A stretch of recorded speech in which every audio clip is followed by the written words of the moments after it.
السلام علیکم ورحمۃ اللہ وبرکاتہ۔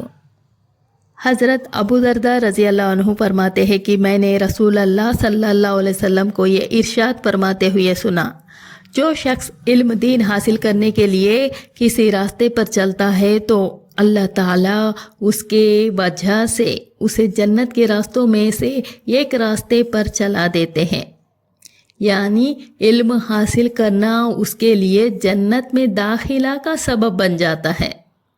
فرشتے طالب علم کی خوشنودی کے لیے اپنے پروں کو بچھا دیتے ہیں۔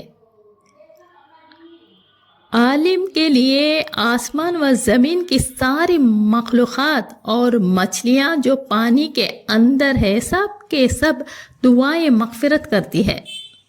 بلا شبہ عالم کی فضیلت عابد پر ایسی ہے جیسے 14ویں رات کے چاند کو سارے ستاروں پر فضیلت ہے۔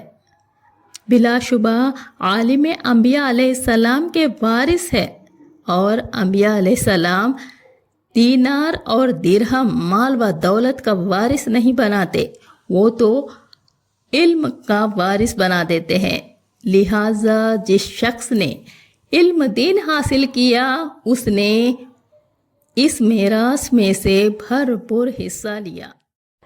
یہ جامعہ ترمذی 2682 کی روایت ہے۔ جزاک اللہ خیر۔